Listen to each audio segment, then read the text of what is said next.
সে দুর্বল হয়ে পড়ছে। ভালোবাসার বাঁধন যত শক্ত, কিছুতেই খুলতে পারছি না। তবু খুলতে হবে। যদি খুলতে না পারি, ছিঁড়ে ফেলবো, কেটে ফেলবো।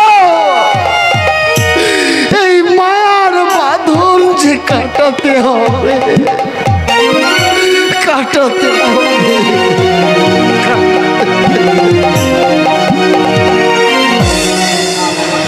মা মঙ্গলচণ্ডী, আমার মনের আশা তুমি পূর্ণ করো মা, পূর্ণ করো। ঠাকুরপো, ঠাকুরপো, ও মহেশ ঠাকুরপো, কোথায় গেলে? ঠাকুরপো, ঠাকুরপো, ডাকছো বৌদি? মুখে এত কালি ঢেলে দিল কে? কোথায় কালি? এসব কি শুনছি? বিনয়ের সঙ্গে নাকি নুপুরের বিয়ে হবে? হ্যাঁ বৌদি, একটু আগে বিনয় এসে আমাকে নিমন্ত্রণ করে গেছে। এত সহজে তুমি তা মেনে নেবে? তাহলে কি লাঠালাঠি করবো? আগের দিনে তা চলতো বৌদি, কিন্তু এই যুগে তা করলে লোকে যে নিন্দে করবে বৌদি। বাড়ুজ্য মশার মনে যদি এই ছিল, তবে তোমাকে তার মেয়ের সঙ্গে এত মাতামাতি করতে দিল কেন? সবাই জানে নুপুরের সঙ্গে তোমার বিয়ে হবে, আজ তা উল্টে গেল। আমরা এবার লোককে কি জবাব দেব? নিন্দে আমাদের চেয়ে তাদেরই বেশি হবে বৌদি। বলে মন বলে তো একটা জিনিস আছে, তোমার মন বুঝি মন নয়? এই কাণ্ড ঘটাবে বলেই বুঝি তোমার দাদাকে খবর দিয়ে নিয়েছিল? ছি ছি ছি ছি, লোকটার বিবেচনা বলে কিছুই নেই। ও প্রসঙ্গ এখন থাক বৌদি। বুঝি ঠাকুরপো, বুঝি। ভালোবাসা থেকে বঞ্চিত হলে সে আঘাত সহ্য করা যায় না। নুপুরের কথা ভেবে তুমি মন খারাপ করো না, ওর চেয়ে ভালো মেয়ে দেখে আমরা তোমার বিয়ে দেব। কি হলো বৌদি? পুরনো ব্যথাটা আবার চারা দিয়ে উঠেছে। যত রাত বাড়ছে ব্যথাটাও তত বাড়ছে। তাহলে তুমি ঘরে গিয়ে শুয়ে পড়ো বৌদি। এমন একটা দুঃসংবাদ শুনে কি শুয়ে থাকা যায়? উপায় যখন হাতে নেই, তখন তো চুপ করেই থাকতে হবে। কখনোই চুপ করে থাকবো না, আমি তোমার দাদাকে পাঠাবো। বৌদি, আমার আমার আমার দম বন্ধ হয়ে আসছে ঠাকুরপো। আচ্ছা তাহলে কি দাদাকে ডাকবো? তাকে আর চিন্তার মধ্যে ফেলো না। আচ্ছা তাহলে আমি মাকে ডাকি। না থাক, বুড়ো মানুষটাকে আর কষ্ট দিও না। আমি আমি আর সহ্য করতে পারছি না ঠাকুরপো। তুমি তুমি আমার একটু উপকার করো না। আচ্ছা বৌদি, তুমি না এখানে এখানে বসে পড়ো কেমন? আমি ডাক্তার নিয়ে আসি। না থাক, এত রাতে তোমার মনও ভালো নেই। মাঝে মাঝে আমার এমন হয়, আজ একটু বাড়াবাড়ি ঠেকছে।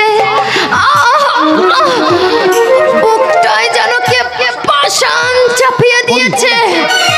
আমি আমি কথা বলতে পারছি না ঠাকুরপো। বৌদি বলছি কি করলে কমে? আমার আমার এইখানটা একটু ডলে দাও। বলছি তুমি একটু বসো, আমি একটু দাদাকে ডেকে। তোমার দাদা ঘুমিয়ে পড়েছে, আর আমি কষ্ট পাচ্ছি।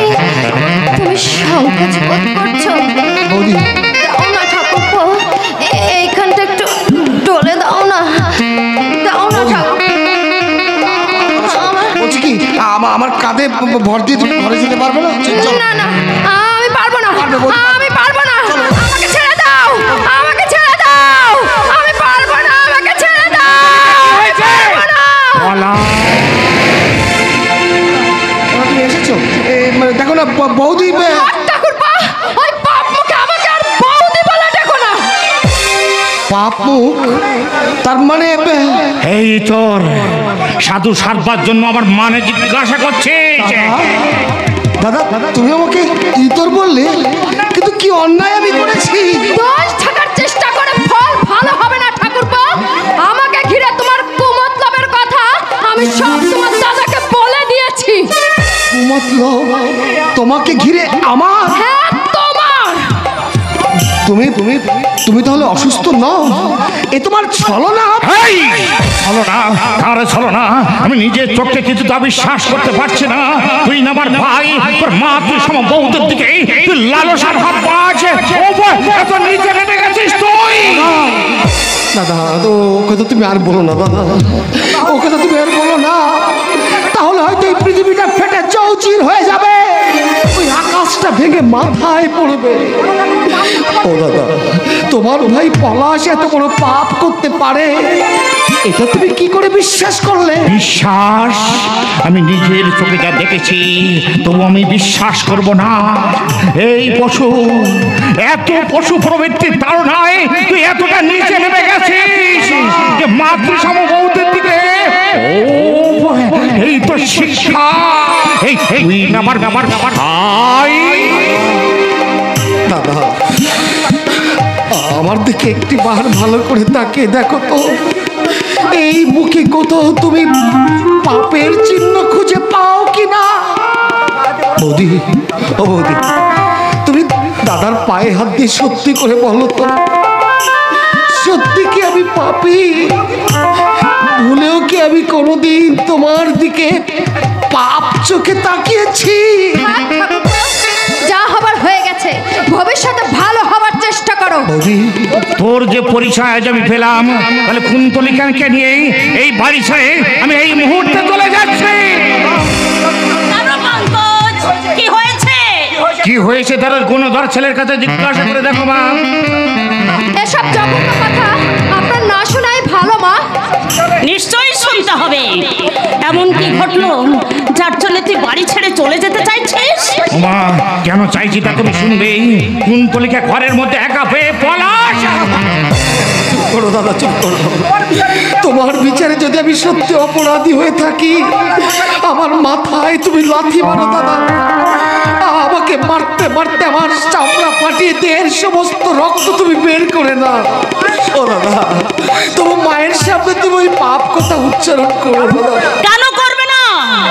ভাইয়ে ভাইয়ে ভুল বোঝাবুঝি করে ও বাড়ি ছেড়ে চলে যাবে মা হয়ে। আমি তার কারণ জানতে চাইবো না। বল বল পঙ্কজ, কি হয়েছে বল। মা, সে কথা কি করে আমি তোমার সামনে বলি? আমি বলছি। আমি তোমার পায়ে পড়ি বলি, মায়ের সামনে এই কথা উচ্চারণ করো না। আমি তো ঠাকুরপা একটু আগে জোর করে আমার ইজ্জত করার চেষ্টা করে, এখন আর পায়ে ধরে সাধুগিরি করিও না।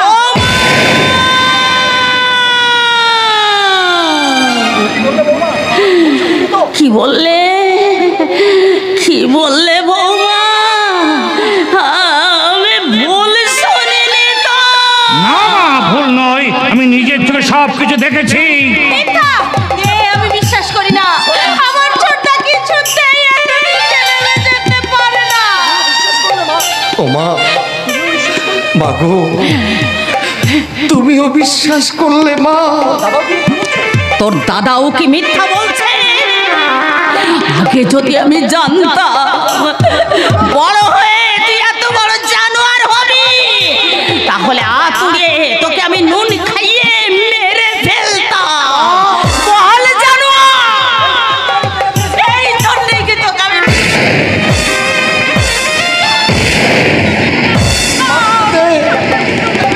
মারতে দে চৈতালি, বাধা দে। প্রাণ ভরে ভালোবাসার প্রতিদানটুকু আমাকে পেতে দে। মা, অন্ধবন হিসেবে চৈতালি প্রতি আমার একটা দায়িত্ব আছে। সেই দায়িত্ব শেষ করেই আমি বাড়ি ছেড়ে চলে যাব। চলে এসো কুন্তলিকা, চলে এসো আমার সঙ্গে। বড়টা কি বলে গেল মা? ওদেরকে নিয়ে বাড়ি ছেড়ে চলে যাবে? সবাই যা, কাউকে আমার দরকার নেই।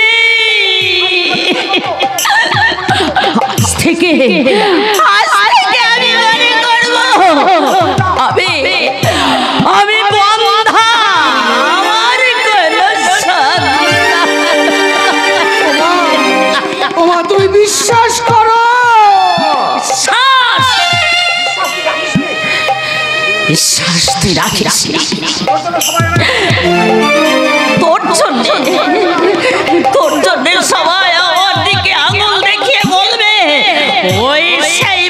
পলাশের মা, যে পলাশ তার বৌদির দিকে পাপের হাত বাড়িয়েছিল। ছোট্টা, আর তুমি অভিমানে চুপ করে থেকো না ছোট্টা।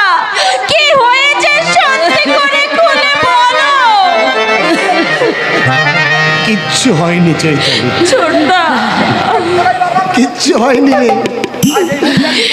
আজ এই মুহূর্তে আমার শুধু একটা কথা বারবার মনে পড়ছে, অভাগা যেদিকে যা সাগর শুকিয়ে যা, সাগর শুকিয়ে যা। ছোট্টা, ওমা,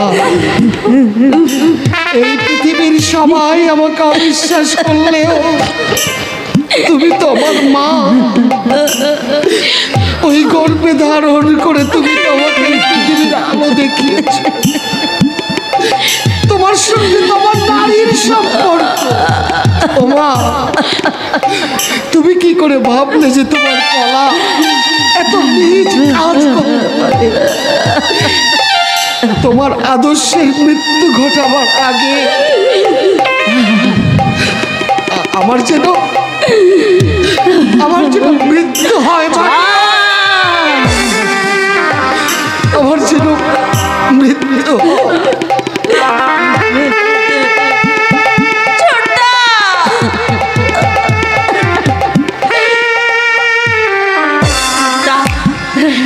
কিছুতেই এমন হতে পারে না, কিছুতেই পারে না, কিছুতেই না।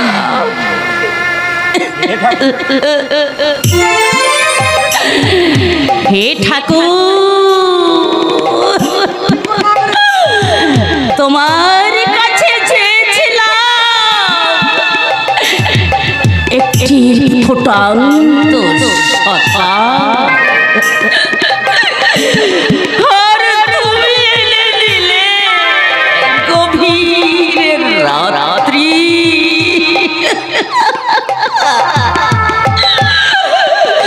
আর নয় ঠাকুর, এবার আমাকে তুমি একেবারে শেষ করে দাও,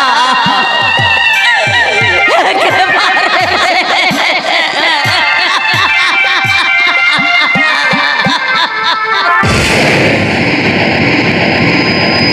আমাদের সকলের সহযোগিতায় এটা সুষ্ঠুভাবে হলো। বিশেষ করে তোমার আর পলাশের খাটুনির তুলনা হয় না। এ তো বলতে গেলে আপনাদের নিজেদের কাজ। তা তো বটেই, তা তো বটেই। পলাশের জন্য সত্যি আমি মায়া হচ্ছে। ওর কাছে চিরজীবনের জন্য আমি অপরাধী হয়ে রইলাম। আপনার মতো মানুষের কাছ থেকে এত বড় ভুল আমরা আশা করিনি কাকাবাবু। দুটো জীবনের গতিমুখে বাধা পড়ে গেল, জীবনে ওরা কেউ কোনোদিন সুখী হবে না। অভয়, এ কথা মিথ্যে হবে না কাকাবাবু, এবার জীবনের তিক্ত অভিজ্ঞতা। অভিজ্ঞতার অঙ্ক সব সময় মেলে না। ওদের ওদের সত্যান্তরিত জীবন অবলম্বন পেলে নিশ্চয় ওরা শাখা পল্লব মিলতে সক্ষম হবে। জীবনটা হচ্ছে নদীর মতো, আর তীর ভাঙবে, কেউ উঠবে, কিন্তু গতিবেগ কখনো থামবে না। বলছিলাম কি, ট্রেনের সময় প্রায় হয়ে এলো, সাজিয়ে গুজিয়ে মেয়ে জামাইকে এবার প্রস্তুত করুন। খুশির পরেই তুমি সে কি, আজ থেকে আমি একা হয়ে যাব, এত বড় বাড়িটা শূন্য হয়ে যাবে। সংসারে মেয়ের বাপ হওয়ার মতো শাস্তি আর নেই। আপনি কেন ভাবছেন যোগ্য পাত্রে মেয়ে আপনার পড়েছে? এটা কি কম আনন্দের কথা? মেয়ে আপনার পরম সুখেই থাকবে।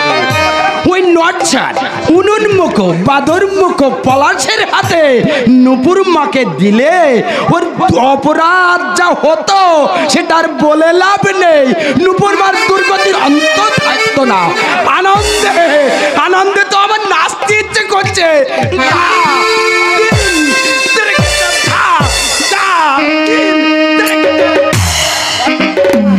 বয়স হয়েছে, মনটা মনটাকে একটু ভালো করুন। আমার মনটা ভালো করতে হবে। শুনলেন কি বলে গেল? সবার সব কথা ধরতে নেই। এসো হ্যাঁ, চলুন। এসো আমার সঙ্গে।